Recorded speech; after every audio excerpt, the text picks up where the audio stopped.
It's Amy, your Gray Girlfriend, and welcome to the Gray Girlfriend's Guide to Life podcast. First, let me say that I'm so happy and grateful that you're here with me. Out of the more than 3 million podcasts available, you chose this one, so thank you. This podcast was created for high-achieving women, real women who face and conquer real challenges, real women who are ready to take their lives to the next level. Between us all, we've been through it all, and I'm here to tell you, you can thrive despite it.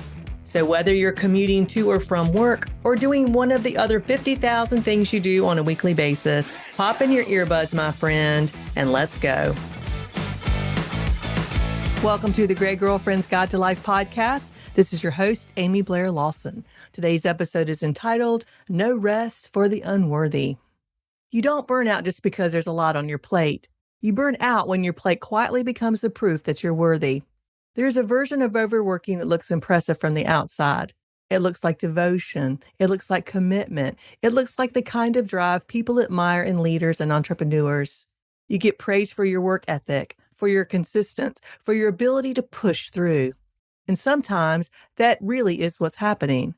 But sometimes overworking is not devotion. Sometimes it's a very elegant way of trying to outrun unworthiness. This is the part where most people don't see. When unworthiness and overworking are entangled, the pattern is easy to applaud and hard to question. It looks like excellence. It feels like urgency. And underneath, it's often quietly asking the question, am I enough yet? For a lot of high-functioning, high-achieving women, the story doesn't start with bad boundaries or poor planning.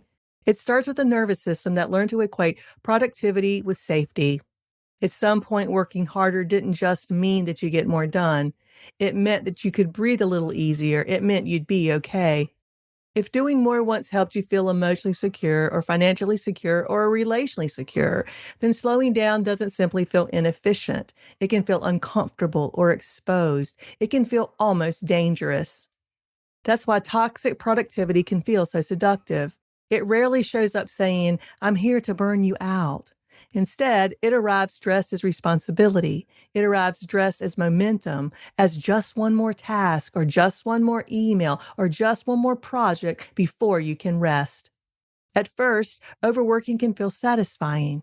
You hit the goal, you close the client, you launch the course or the business. You handle what everyone else avoids. People trust you. They depend on you. You become the one who always comes through.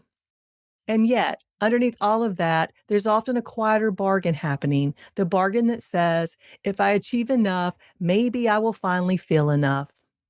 That's the invisible thread tying unworthiness and overworking together. Work stops being just work. It becomes identity. It becomes worth. It becomes the place you keep going back to, hoping it will fill a gap it was never meant to fill. You can hear this in the questions that start looping in your head. Who am I if I'm not producing? What value do I have if I'm not the one who always delivers? What happens to me if I slow down? And because the world usually rewards output, the pattern can stay hidden for a long time. You get applause for the very thing that is quietly draining you.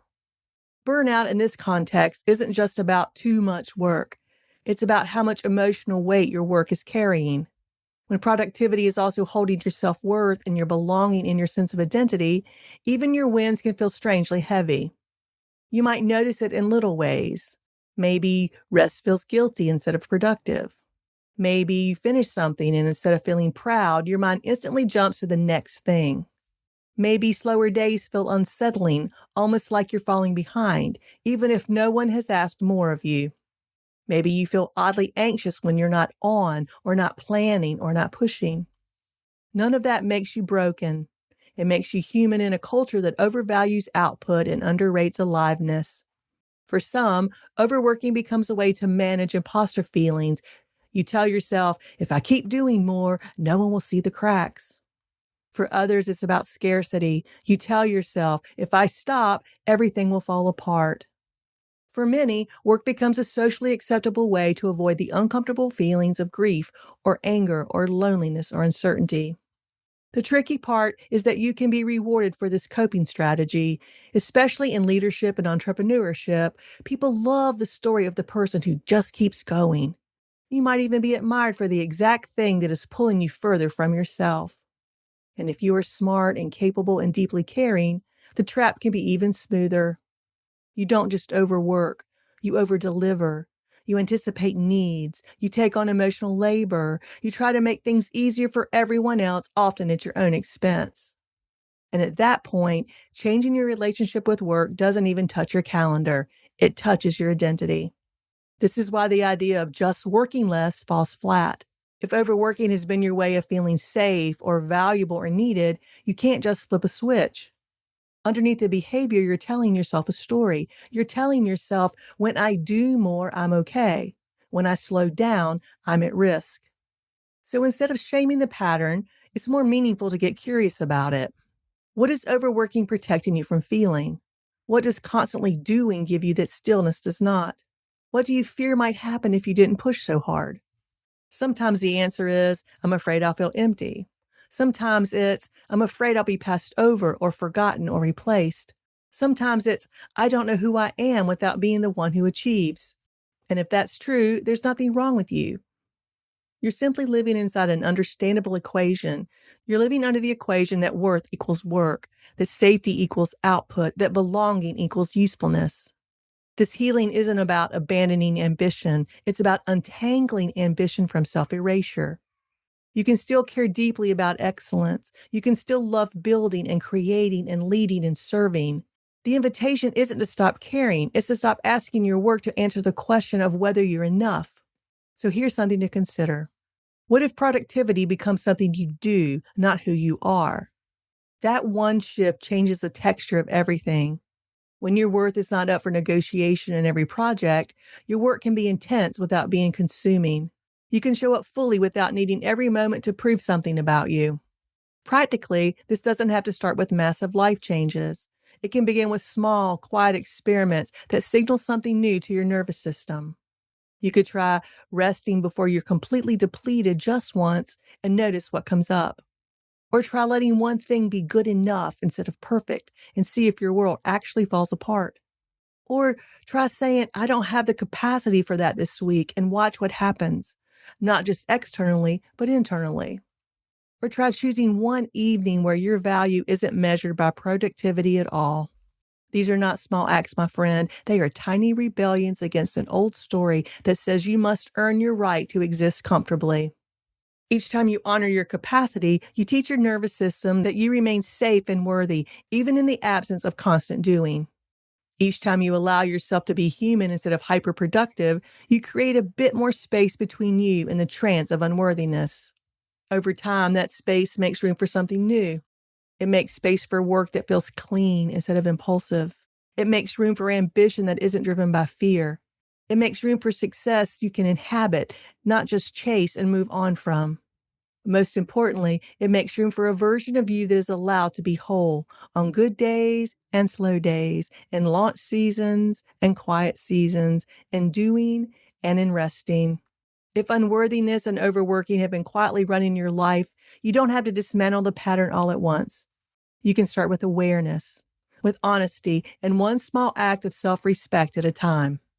Because in the end, the opposite of overworking isn't laziness. The opposite of overworking is no longer needing exhaustion to feel worthy. And that's where your relationship with work can finally become not just successful, but deeply and beautifully sustainable. And with that, allow me to say this. May you remember that your worth was never meant to be measured in hours or output or achievements. May your nervous system learn that you are safe even when you slow down. And may every small act of rest become the quiet declaration that your life is allowed to feel spacious, not just productive. I'm wishing you peace and plenty of all good things. Until next time, this is Amy, your gray girlfriend. Hey, it's Amy. Did you know that what we tell ourselves about ourselves impacts every decision we make? Every decision. So if you're feeling stuck in any aspect of your life, RTT can help. Want to know more? Go to amyblairlawson.com or click on the calendar link in the show notes to schedule your complimentary 30-minute consultation.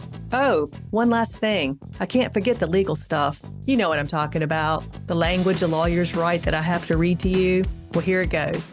This podcast is for educational and entertainment purposes only. While I am a rapid transformational therapy practitioner, a certified divorce financial analyst, and a licensed investment advisor, this podcast is not intended as a substitute for a private session or a consultation. Got it? All right. Until next time, wishing you peace and plenty of all good things.